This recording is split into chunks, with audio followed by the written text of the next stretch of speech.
2024 recap, man. What a year. The last month or so, I've been running it through my head and I keep associating 2024 with like a bad year, like one of the worst years I've had. We took some major hits as a business, and this is probably the first year of me having like a legitimate 6 and 7 figure business, fluctuating between 6 to 7 figures consistently for like the last 3 years. This is the first one where like we literally, took some major L's and made some major changes from having to downsize to having to ultimately change the way that we make money.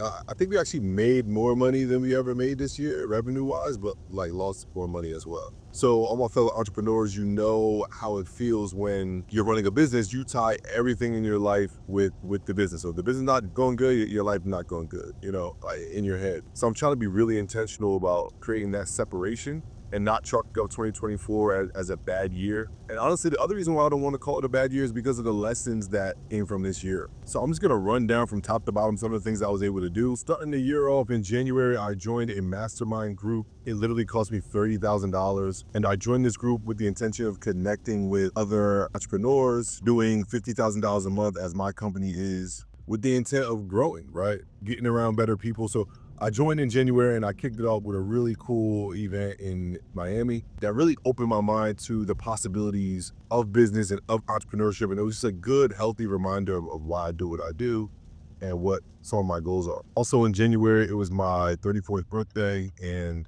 for the first time since I've lived in St. Petersburg for the last 3 years, my entire family visited for my birthday. That was a major highlight. Right after that, I bought this car, pretty dope car, red interior, Range Rover. Now, this was only a big deal because my previous challenge for 2023 was to go an entire year with no car, which I did successfully. So as you can imagine, when January came, I'm like, yo, I have to get a car. And I love this car. I think I did okay. I'll probably get another one, like the new version, when it's time for me to get another car. Fast forward, I bought a house. Now, you guys know this is like fairly normal. Literally what I do for a living is buy houses, but this house is actually the only house that I bought in 2024. So this was significant because we bought quite a few houses in 2023 with the anticipation of the market changing back to our favor, which it never did. So this house that I bought in April was like basically the last house that we bought with the intention to flip and sell. And even that one we're likely going to convert into a rental because I'm changing my entire business, or I've changed my entire business by the time you see this video, to a full residential real estate rental company. The goal is to no longer fix and flip. Now, shortly after that, I sold the house that I was living in, which actually was purchased as a fix and flip. We hit some snags. I moved in it to save not only the deal, but also personally save some money, which came with many lessons. I think I mentioned them in my last post, but ultimately it's always a win when you're able to sell a house for more than you bought it for. After I sold my house, I went and spent 90 days living with my mom in Wilmington, North Carolina. Now, this was extremely special because like 6 or 7 of my houses is in Wilmington, North Carolina, where my mom lives. She manages a lot of these projects for me. So to go there and be able to do so with her in person was like not only the highlight of the year, but like the highlight of the decade, working that closely with my mom and really building a closer relationship, just mother-son, but also business-wise. Now, after that stint, I moved back to St. Petersburg into my apartment. And this is going to sound kind of crazy, but this is actually my first apartment, just me as an adult. Like I had one right after college. It was just me, but like it was a month-to-month lease and I was only in there for like 2 months. After that, I've had apartments and houses with my significant other, who, if you guys haven't noticed, I'm no longer with. So this is my first apartment where like is just me. So on a personal level, that was a cool win. It was like my ideal apartment. It's perfect. I couldn't pick a better place to live. I actually love where I live. The apartment, the building, everything. Oh, going back, we got to go back. So I got my apartment in September, but let's go back all the way to February. My nephew scored 1,000 points. That was really special to see. A lot of the family came to town to enjoy that moment. That was a fire moment as well. Just seeing him terrorize my old stomping grounds in New Jersey on the basketball court is like really dope.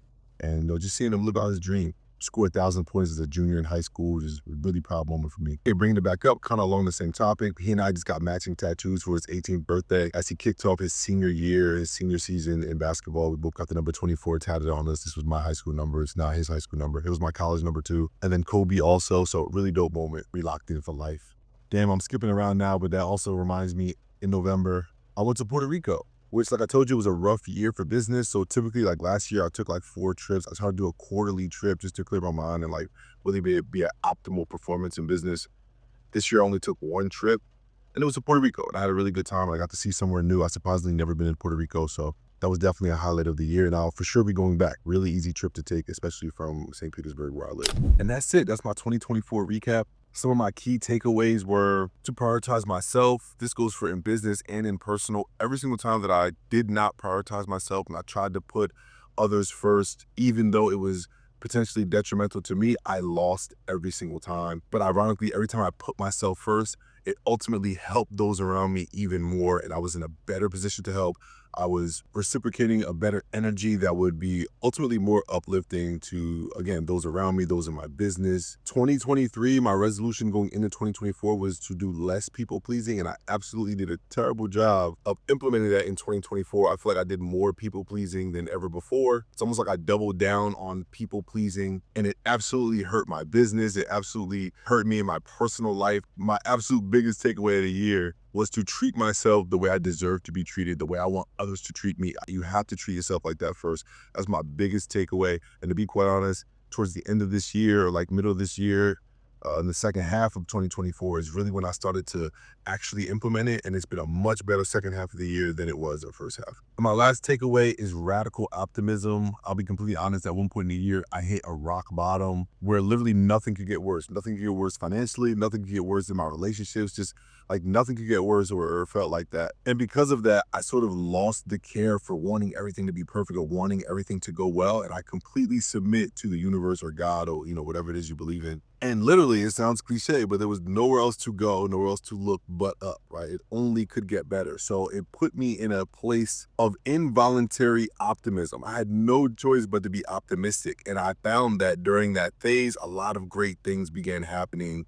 to me. I was more appreciative and I was just attracting that more. I know we've all heard the law of attraction, but long story short is in the second half of the year, I practiced something I used to be really good at, which was seeing the positive in everything, just being optimistic about absolutely everything. Even when something negative happened and when I would want to complain or I would want to vent to someone, I would try to reword it or choose language that was a language of optimism. So even in every loss that we were taking or things that would go wrong, I would find a lesson in there. I would find a way that it helped another area. And those losses then turned to lessons. Those lessons turned into opportunities. Those opportunities turned into coincidences. And we all know there's no such thing as coincidences. That's actually you in a perfect flow or on course of where your life's supposed to be headed. I found myself on track for where I believe my life is headed and where I'm supposed to be. And I'm really excited, so excited today as I record this video, going into 2025 to continue on that path. And I truly believe that it's only going up from here. When you take all those lessons over the last 10 years and the last 4 years of being in real estate, this year I can tell was the step back before the breakthrough. Like I know a breakthrough is coming. I know it like how I know the sky is, well, it's gray right now, but like how I know the sky is blue, I know a breakthrough is coming. I know next year is going to be up because of all the decisions that we made as a result of the lessons that we learned. So I hope this video encourages somebody to have an amazing year despite the year that they think they had. I hope it encourages somebody to be radically optimistic headed into 2025 because I certainly am, and I'm really excited to make an abundance of money, to make an abundance of friendships and relationships and networking, and to just overall be in an abundant mindset from start to finish of 2025 and counting. So I see you guys in the next year, and I appreciate you for supporting and even watching this video to completion. That means you care about me, my journey. So let's keep that same energy next year. Shoot me a DM. Let's stay close. Let's keep each other accountable to having an amazing and optimistic and abundant 2025. Peace.